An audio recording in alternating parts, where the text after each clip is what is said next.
Hey guys, it's Michelle here, the founder and CEO of ihelpmoms.com. I am so excited to have Robyn Smith on with me today, a relationship coach and a trauma certified expert for iHelpMoms on today. So thank you so much, Robyn. Thank you for having me. I'm grateful to be here. Absolutely. So, we're going to be talking about a topic that is super important to so many parents out there. And it often can be taboo, sensitive, and something that we kind of tuck away.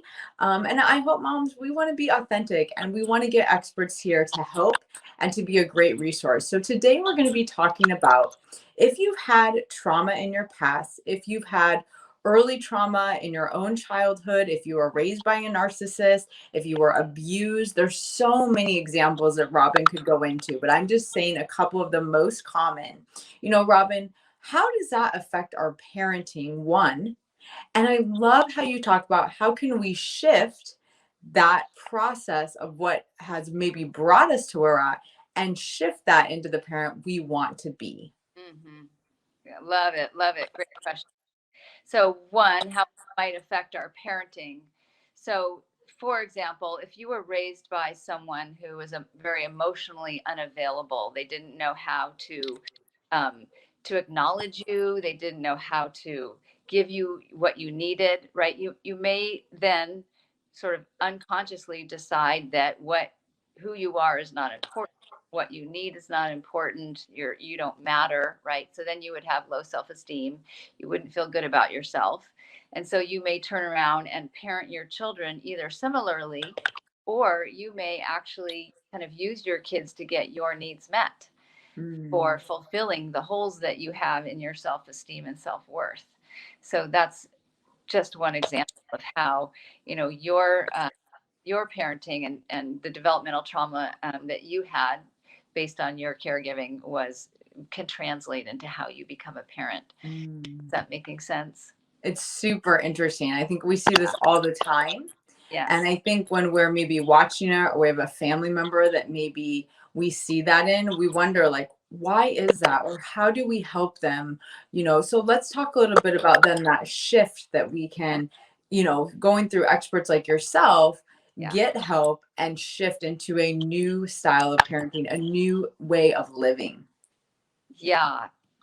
That's so key, right? Because these kind of are embedded patterns. Like so many women find themselves like in the cycle, and how do I get out? I just feel stuck, is what I hear a lot, and we're in these dysfunctional patterns. So I do really think it takes help from an expert, whether that's me or somebody else, because it's not something you can just get out of a book.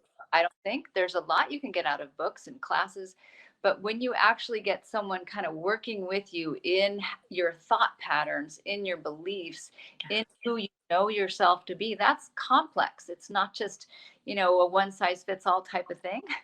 Yeah. And so I see my work as like untangling a ball of thread, right? It's like a little bit here, and then, oh, that's connected to that. Oh, that one needs to come around here. And so it's complicated.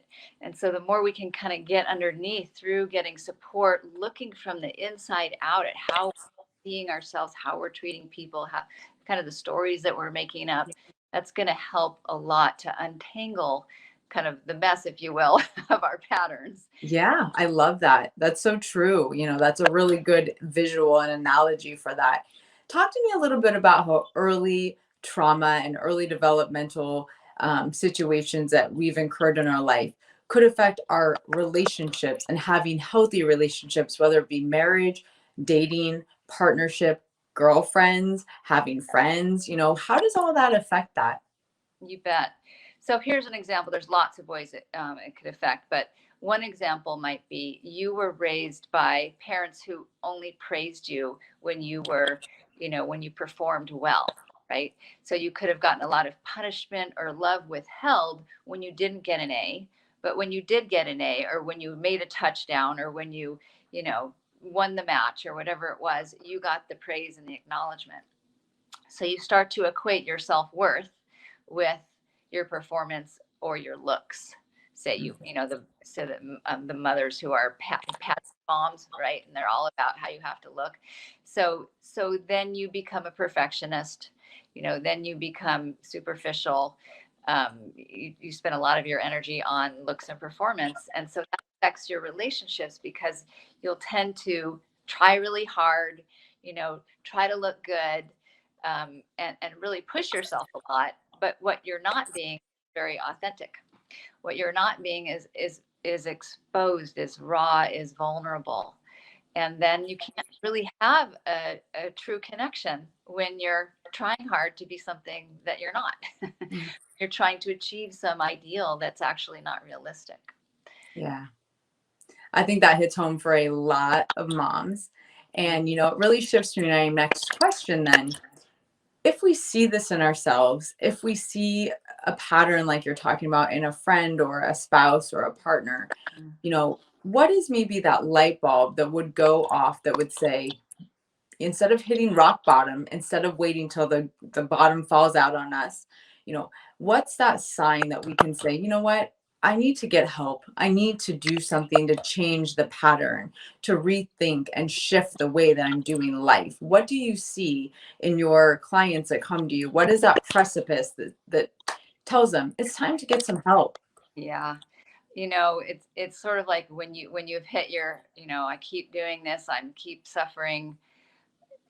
Some women go through one relationship after another, right? And it's like they're dating the same guy, but it's in a different package, but the same issues keep rolling through. Then, like, oh, it must be me. It's like, so, so that's one signpost. Or when you're just having all sorts of symptoms, right? You're not sleeping, you're anxious all the time. A lot of women deal with anxiety, especially more than men, because they're so hard on themselves and the expectations are so high and they're trying to do something that's impossible, like be a mom and have a job and have a relationship and be perfect. And so when you're suffering so much that you're feeling overwhelmed and you're just not able to really thrive and feel good in life, Mm.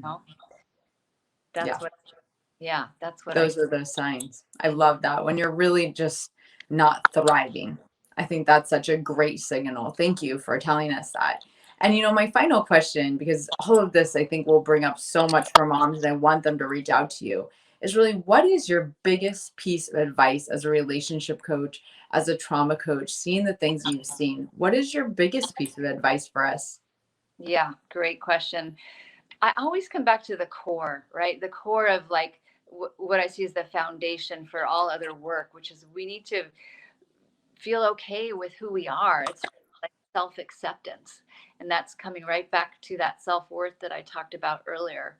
The more we love and accept ourselves, then the more relaxed we're going to be, the less hard we're trying to be something that we're not. And then the more we just enjoy life and we're more at ease in our relationships, then we also probably have less work trying to get from our relationships because we're more filled up from the inside, if that makes sense. Wow, Robyn, your work is incredible. I want to encourage our parents to reach out to you. Can you tell me your Instagram handle where they can message you, your website, and what's a way that they can connect if this is really hitting home for them? Thank you. Well, I'm so glad. I love to serve, and I do serve a lot of moms, especially. So you can find me on Instagram, robyn.smith.relationship coach. And my website is called conscious-thriving-relationships.com. And if you go to .com/home, you're going to get access to my free guide, which is 3 simple keys to help you with the biggest relationship mistakes. That's got some great tips in it. And I also have a Facebook group that is full of awesome women who are wise and interested in healthy relationships. And it's called the Healthy Relationships Sisterhood. It's only for women. And I give free training there every week. And I'm about to give a training all about healthy communication there. So definitely find that group and get my free guide. And I'd love to support you. Oh, that's amazing. Thank you so much, Robyn, for all of our parents out there. Get connected. Let's all do this communication training because we want to be great role models. We want to break those cycles and we want to thrive. So thank you so much, Robyn. Thank you. Thanks for having me. You got it.